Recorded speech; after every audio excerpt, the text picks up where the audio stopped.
Hey guys, Alex here, just in the middle of my mid-afternoon run. I wanted to talk about confidence.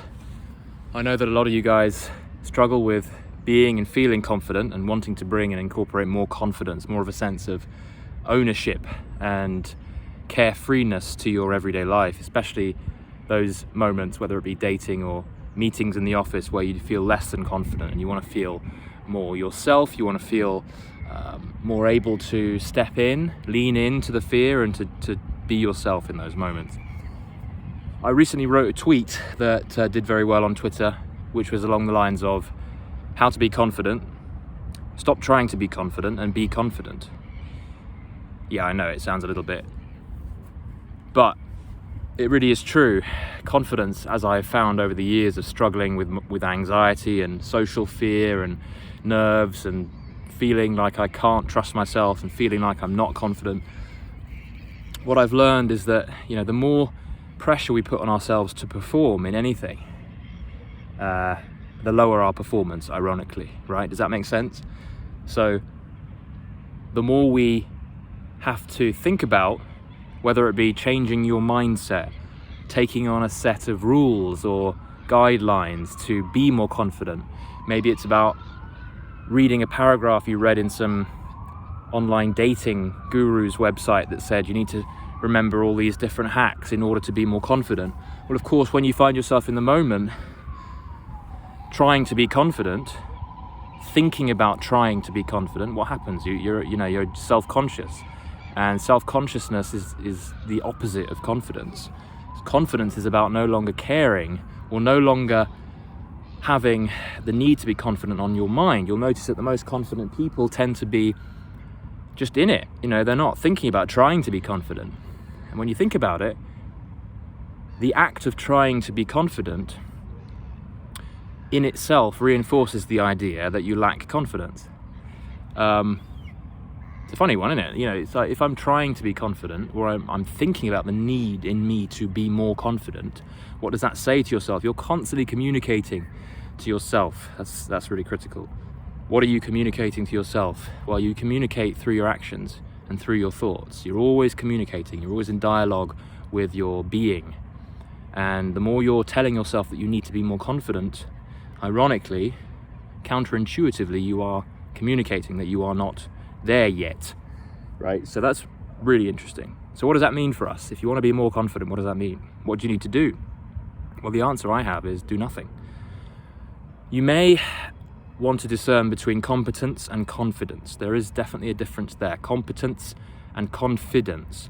Competence is about being skilled in the work at hand, and that could apply to handling and being around women, relationships, working in the office, using spreadsheets, operating tools in the workshop.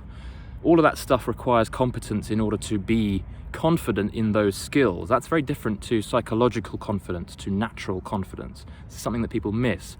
Yes, if you, for example, ask me, how do I succeed in this date? Well, you're not necessarily guaranteed a success in a date, but you're going to do better if you're more competent and experienced in dating.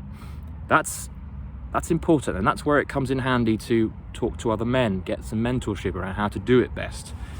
What kinds of things to avoid saying, for example, during a date. That's important. So you need to learn those things, and then when you're out in the field, you need to forget those things. And that's the big difference. If you're hanging on to all the things you think you need to do, you're going to be self-conscious and you're going to be less confident. So it's a balancing act, but it doesn't need to take a lot of grinding psychologically to figure it out. Learn as much as you can that's within your control. Absorb it, get it into your psyche, then forget it. Start from scratch. When you're in the moment, when you're called up to take action in whatever it is in your life, you want to be loose.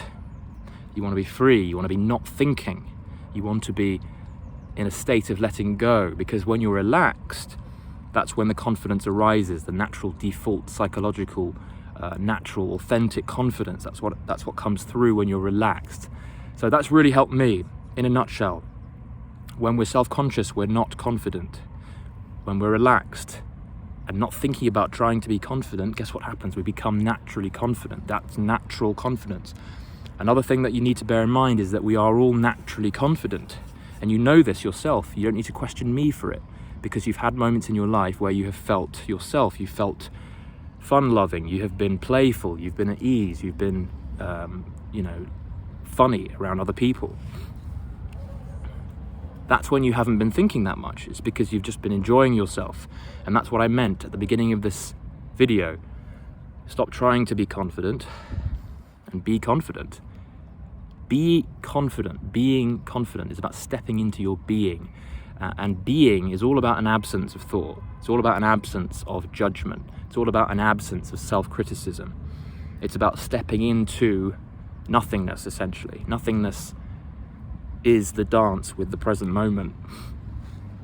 And that's the beauty of confidence. It'll be there for you when you stop trying to push it.